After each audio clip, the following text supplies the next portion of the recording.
How's it going, everybody? My name's Warner Fields with Fields of Profit. Today, I'm with my friend Matt, aka Canton Resale. He's here to share some value with us. He's traveling all across the country. We'll let him tell his story a little bit. Big Amazon seller as well. So if you just kind of want to introduce yourself, let him know a little bit about what you got going on. We kind of jump into it from there. Yeah, so my name is Matthew Canton. You can find me on Instagram at Canton Resale. And right now I'm currently traveling the United States, mostly the West Coast, just staying at Hyatt's, snowboarding a good amount, especially like a month or two ago, and visiting friends and just making content with other Amazon sellers and really just enjoying all kinds of different scenic views and stuff every day. So just really taking my 20s for what it is and experiencing as much as I can. So that's kind of what's going on right now. Yeah, that's awesome. Kind of living the dream, taking advantage of Amazon, snowboarding around the country. I think most people would envy that there a little bit. Yeah, it's awesome. Yeah, that's super cool. So, most people who are watching this video are wanting to get their Amazon business started, all that kind of stuff. What does your actual Amazon business look like right now? Yeah, so that's a great question. Our Amazon business is pretty much exclusively OA to prep. So we're just going online, ordering it to our prep center. And there is some books still left just because when we're in Tampa, we'll source books just because it's really easy for us. It's very profitable. So we'll do that kind of sort of thing. But it's really only when we're home in Tampa because that's where I live now. And other than that, it's like 90+% shoes and apparel, mostly all shoes. And I know a lot of people, when they hear that, they're like, oh my gosh, you must have crazy amount of returns. And that's true. But if you know how to manufacture your margin correctly and mitigate your risk and all that sort of stuff, then I think you should be okay. But it's just the name of the game. I prefer to do shoes just because that's like my background. That's where I came from. And we can get into that like a little bit if you want, but it's just what I know best.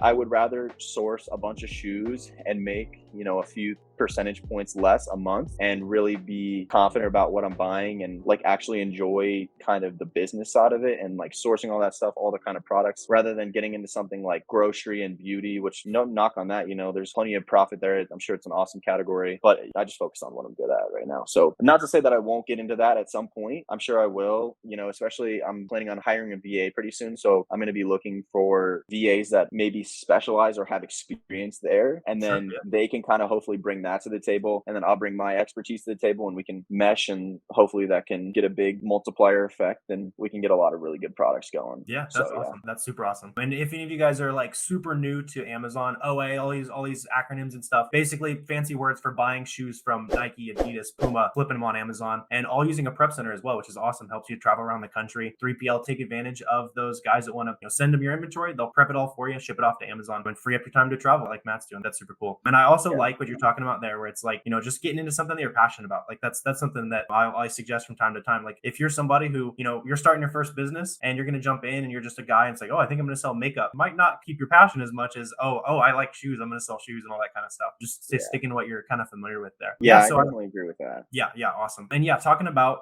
that sneaker background, all that kind of stuff, I would assume that's kind of, what led you into getting into Amazon. But like, what did those early sneaker flipping days look like and how'd that end up, selling stuff on Amazon? Yeah, so it actually goes back a little bit further than that. I got a job at a pizza place in the Canton, Ohio area, when I was like 13 washing pans, and it probably wasn't legal, but it was just a small little pizza restaurant and I was down to make some money. Sure. So I was working like 10 hours a week when I was like 13, 14. And then once I was like, maybe 14 and a half, 15, I was moved up to the front in like a better position or whatever, still making minimum wage and doing that. And once I turned 16, I was able to buy a car almost entirely in cash. And I started realizing that I could like drive around and like actually create more money rather than $7 an hour at a minimum wage job. So I had a mentor introduce me to the Goodwill bins, and I was going there for a really long time, picking up random stuff and selling it on eBay. Like, you get like the classic shoes and stuff, but like one thing that sticks out in my mind is an inflatable air pump, like,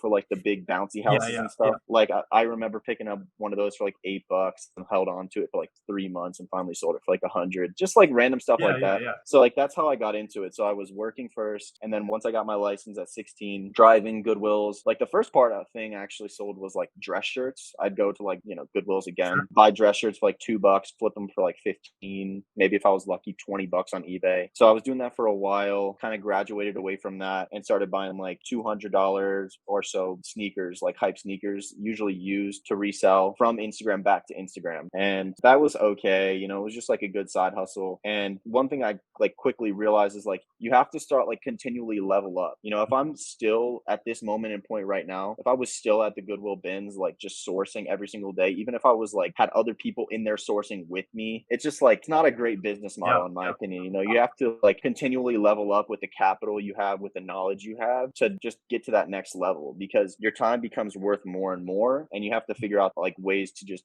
create more money in less amounts of time more efficiently. So that's kind of like how I kept going. So I was at, you know, used shoes, and then I like kind of got into new shoes. And then I was going to like the malls and just random shoe stores and just buying brand new shoes to then resell back on Instagram. So I was like in the new market. You know, I was trying to buy like Nike Dunks for retail and sell them for like, you know, $100 profit, whatever. So I did that for a while. And right around that time is when I moved from my hometown from Canton, Ohio to Tampa, Florida, and just really went hard on that. Like I didn't have a job at all. I was in an apartment that I shared with 3 other guys, paying like $550 a month for, and That's awesome. like a Yeah, piece.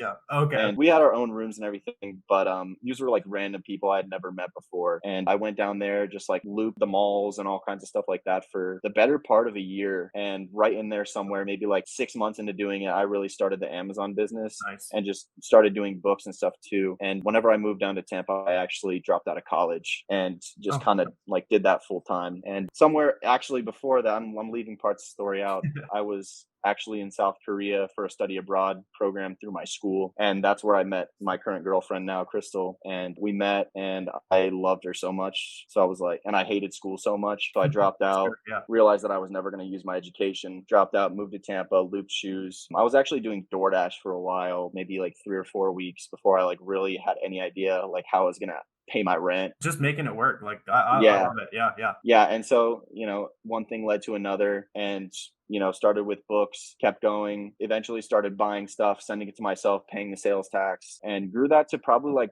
$20,000 to $30,000 a month before I was like, okay, you know, I'm losing money right now by not having other people do this, and kind of just had to let go of the reins a little bit. Like what I was talking with you earlier, I'm a micromanager. If I'm not keeping myself in check, I'm a micromanager. So I'm going to naturally be like, oh, I'll prep it myself, or, oh, you know, I'll do all the inventory myself or reprice myself. And just letting go of that, you start to work on your business, not in your business. A Yeah. lot of people say that, and it doesn't seem true until you actually start to do it. And then you can like take a step away and like see whatever you're doing from a bigger picture. And it gives you a lot better perspective on like what you're doing and where you're trying to go. So yeah, that's the story, the first part of it. That's awesome. So you're figuring all that kind of stuff out, ends up doing some shoes and all that. And what you're talking about there, I like that kind of nugget. Just want to clarify that for you guys. So he was doing shoes, shipping it to Florida, right? Paying like, you know, decent percent sales tax, 6 or 7%, Yeah, like something like that. Yeah, seven yeah. and a half. Yeah. And instead, he's just shipping it to a tax-free state. So you got, you know, Montana, New Hampshire, Delaware. Look up a sales tax-free state, ship it to a prep center. Instead of paying, you know, that $3 or $4 sales tax, all you got to do is pay the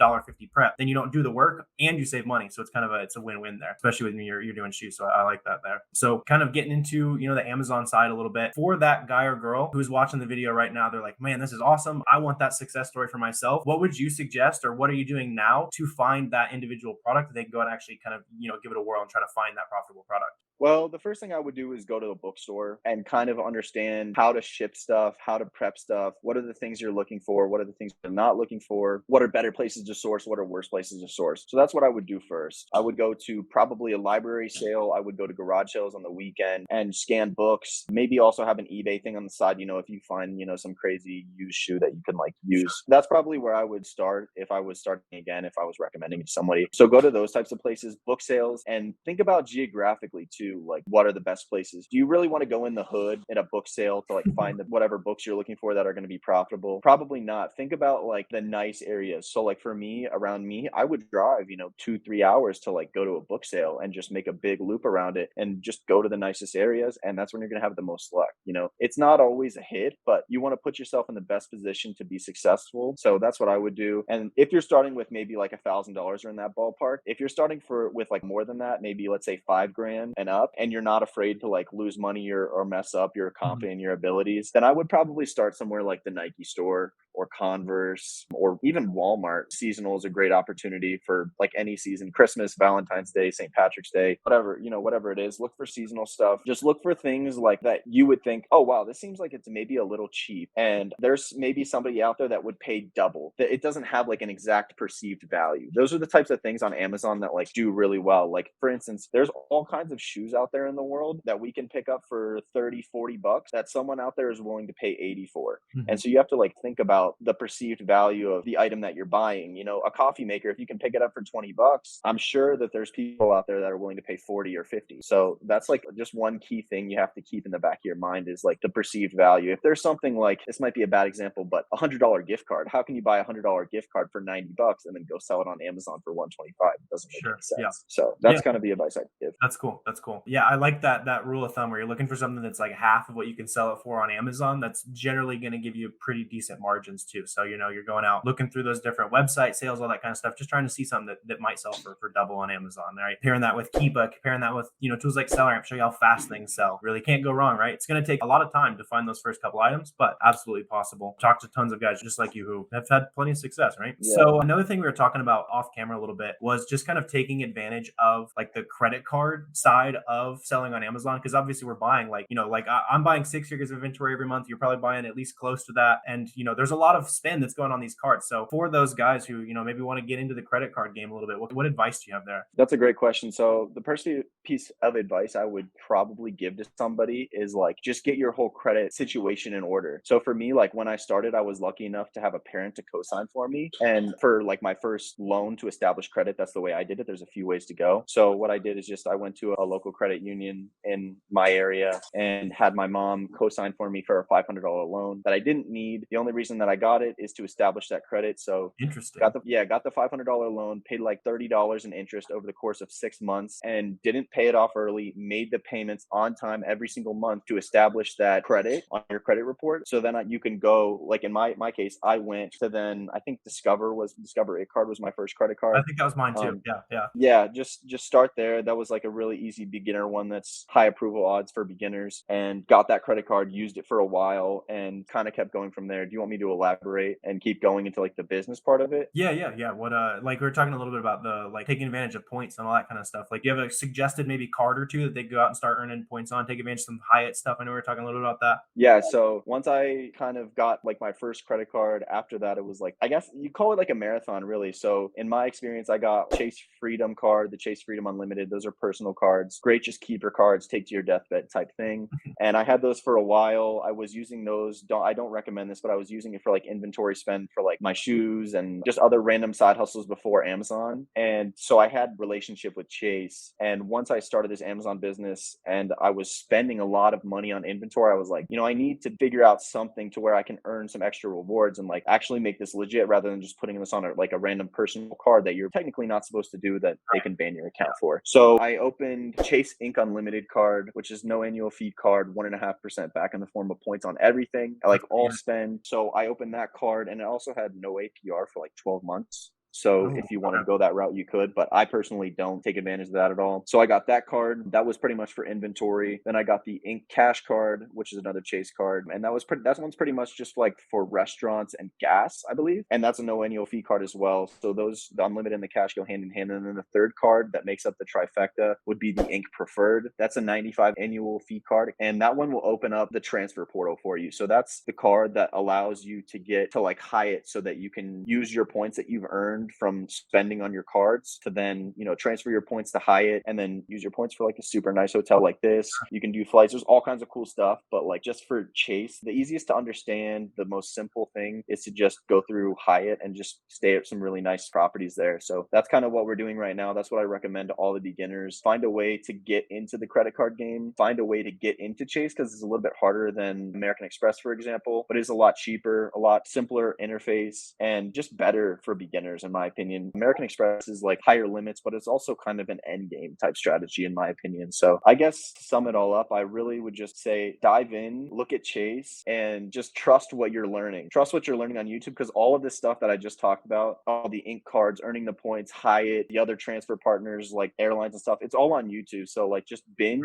You know, there's like 3 or 4 main guys on YouTube that will talk all about this stuff. Just binge the stuff, listen to it while you work out, listen to it while you're driving, and you do that for enough time and you're gonna like understand this stuff really well. So that's kind of what I recommend for sure. Yeah, especially for those of you guys who are maybe a little bit smaller scale, just trying to stretch those dollars as far as you can, like stacking up those rewards, getting free hotel stays. I know you're kind of traveling all over the country and that kind of stuff, getting those Hyatt rewards and stuff. So that's an awesome like credit card kind of masterclass there. So definitely look into that good stuff. I'm a big fan of Amex personally. Like you're talking a little bit out there, like they boosted my limits early on and helped me grow, but definitely like good to hear those different perspectives and all that. Yeah. Can I say one thing as well? With the credit cards, you know, a lot of these cards, you know, you can look into them. A lot of them do have like no APR for 12 months, but just don't compare yourself to someone else and see what they're doing and their numbers and then like feel like you have to do it and then go get these cards and like max them out and spend on inventory when you're not comfortable doing that. Like you're not comfortable spending on inventory, having a high balance, and then being responsible to like pay it off at the end of the month or even the end of the year. Like it's a lot to like hang even $10,000 over your head when you don't really know what you're doing that well. You haven't been in the game. You haven't even maybe paid a 5-figure credit card bill. So just go at your own pace and just scale at your own pace. I personally don't ever spend on my credit cards more than what's in my bank account plus my available balance on Amazon. So in that way, I do leverage a little bit, but I've been doing this for over 2 years now, about like 27 months or something like that. I'm a little bit more comfortable like stretching a little bit if it just means I can get a little bit more sales, but to each their own. Everybody gauge for yourself what you're comfortable with and go from there. Yeah, I agree with you on that. You'll see a lot of people who are, going crazy on MX plums and all that kind of stuff too. Over leverage if you're super, super, super, super confident, but like you're saying, the beginners do not need to worry about all the zero APR and all that kind of stuff. So yeah, it's a marathon. Yeah, for sure. Yeah, and another thing that we didn't really get the chance to touch on a lot yet is, would you call like travel your like why for why you sell on Amazon? I never really thought about it like that. I would say that I've always loved to travel, and when I was young, I was like stuck in Canton, Ohio, which if you ever been there, it's just a bubble. And maybe a lot of people can probably relate to this wherever they live. They haven't been able to travel a lot. They grew up in a middle class household. Wherever they live, it probably feels like a bubble. So whenever I took my first like big trip to Korea, like my second year of college, I did a study abroad program. It really opened my eyes to like all the world has to offer. I only saw a small little bit of it right there, and I was like, oh my god, like this is one place I went to. Like imagine how many other super awesome places I can go to and just figure out a way to like make this whole thing work. At that time, I didn't really have an Amazon business, but like one thing just leads to another, and you're like, well, I love to travel. I also like need to make money. I need to sell something or sell a product or service or whatever it is. I need to make money. How can I make all of this work at one time? And it's just like building a Lego set. Like put everything together at one time, build your foundation, build like the body, whatever you're building, and just kind of keep going from there. And before you know it, you'll have like a masterpiece. So it's not like Amazon, like I'm like, oh, let me do Amazon because I love to travel. No, it wasn't like that. It was like, okay, well, I love making money. Like it's really fun for me. Just it's like a competition, I was an athlete in high school and a little bit of college. So it's the same thing. And that's kind of how I think about Amazon too. And just to stack on top of that, I like travel and just see all kinds of awesome places. So it's just one thing that kind of just went hand in hand with each other, and it's worked out so far. Yeah, and the Amazon business is just allowing you to, you've been driving around the country, you've been in like Arizona recently. That's where you're at right now, right? Yeah, we're in Sedona, Arizona right now. Awesome. That's super fun. I like hearing the stories, especially there's like a whole little niche of people who just sell on Amazon and travel around it. It's super cool to get to talk to you guys. It's fun. I envy it, and then I don't envy the sitting in a car for 12 hours every couple days and all that. Oh yeah, there's all kinds of cons like that you can deal with. Like I won't get into the whole, we've been having some pet issues recently, but I won't go into that. But like, getting kicked out of places because you're staying there too long or they don't want you, or just dealing with the weather elements, or just being in like 100 square foot car with, like in my instance, me, my girlfriend, and my dog. And there's not a lot of time for your own personal space. So there's a lot of challenges, but at the same time, like the pros outweigh the cons like a million times over. Yeah. So for that, we can, maybe wrapping up the Amazon side. I think you said you got a couple questions we can run through as well. So some of you guys might be wondering those same questions, but for that guy or girl who's wanting to start Amazon, maybe they've sold a couple items on Amazon, in 30 seconds or so, what should they do like today to go take action and start,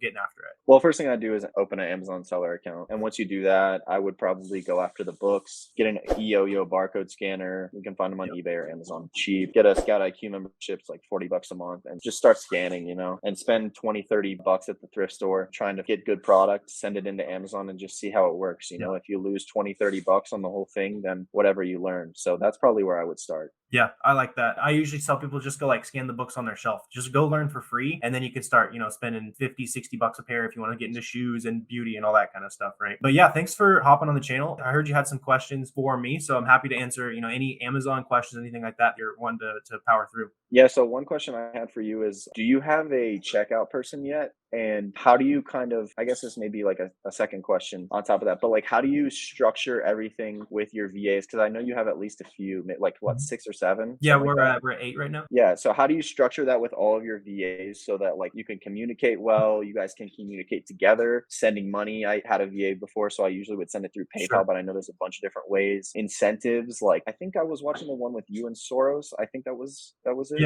Yeah. And he was like talking about like sending TVs and PlayStations, all kind of that, like that kind of stuff. Do you do that? And like, how does that whole process work? Yeah. So I do have a buyer. So basically, like, our product sourcing VAs, their whole job is just to find good products to sell. They'll pass their leads on to like our manager. He's been with me for, I guess, over 2 years now, just vetting leads and like helping understand restocking and, some higher end admin stuff. But he's basically the one looking at, the sourcing team. There's like, all right, here's what we're going to buy. Here's how much we're going to buy. And then he'll forward that information on to our buyers. So the buyers then go and check out. They don't really have to know a ton about Amazon because all the Amazon knowledge is in the sourcing and management side. So you can kind of plug anyone who's smart into that role, which is kind of a nice feature of doing it that way. Yeah. And then in terms of like, paying and that kind of stuff, like we'll use Wise, like you're talking about, for that product sourcing team. We give them like a 5% profit share. So we'll run a report at the end of the month. Hey, here's how much money your leads made this month. Here's 5% of it. Thanks. Here's how. And then we'll also say, hey, here's your good ones. Here's your bad ones. And then we'll talk about how they can make more good ones and boost up their bonus and all that kind of stuff as well. Yeah. Do you penalize them for bad leads? Well, it's profit share, right? So if there's negative profit, then it has to equal out. Right. But like, let's say, for example, they like source a bunch of stuff that maybe it only sells like 2 or 3 times a month, and they're assuming at like a higher price. I guess this is where your like admin VA would go in. Yeah. But let's say that like it slipped through the cracks somehow, and like you've had inventory that they've sourced for you, the lead that they sourced for you, it's sitting for 60 days, 90 days. Is there a way that you kind of penalize them, or are you just like, hey, look, this is inventory that you sourced 60, 90 days ago. It's been sitting in my inventory for a while. This probably wasn't a good buy. You can probably blame yourself a little bit because you have the admin, but also like, is there a way that you communicate to them like, that wasn't good? Yeah, that's a good question. A lot of times that would come out in like the profit reviews and stuff, because it's going to be like, all right, here's this profit, or here's this product that didn't make a lot of money, or we broke even on that kind of thing. And it was because here's what went wrong. Like you sourced it on a price spike or something like that. The price would even out, and you just kind of review those issues. If you're coming across a lot of that, obviously you can sit down and hop on a call with them, send them a Loom video, that kind of thing. We'll do that pretty often to just do like quick trainings and that kind of stuff. But a lot of your problems are solved by being very analytical about just like, looking at each product, each VA, especially how much profit that their leads are generating. And a lot of times the problems are going to make themselves clear if the profit dips dramatically one month, Right. Yeah. Yeah. So thanks for hopping on and sharing some value with us, Matt. I really appreciate you hopping on, telling your story. Hopefully there's, if that's you and you're driving around doing some travel, selling on Amazon, let us know. That'd be awesome to find, other guys who are traveling around and that good stuff. For the, the people who are watching want to, maybe go shoot you a quick message on Instagram, anything like that. Where can they find you? Yeah. So I'm on Instagram at Canton Resale, CantonResale, all one word. Yeah. We'll get that link down below as well. So yeah, that's where you can find me. I kind of recently started making a lot more content, so I'm going to try to keep that going. And I realize it's a lot more work than I originally thought. So we're going to keep going with it. At least we're going to try our best. And yeah, you can hit me up there and I'll do my best to respond. Cool. Awesome. Thanks for coming on, sharing some value, telling your story, Matt. Really appreciate you guys for watching this video. If you guys got some value out of this video, please feel free to hit that subscribe button, add some value back to my business. If you guys have any questions, comments, drop those down below as well. But I really appreciate you guys watching, and I will see you next time.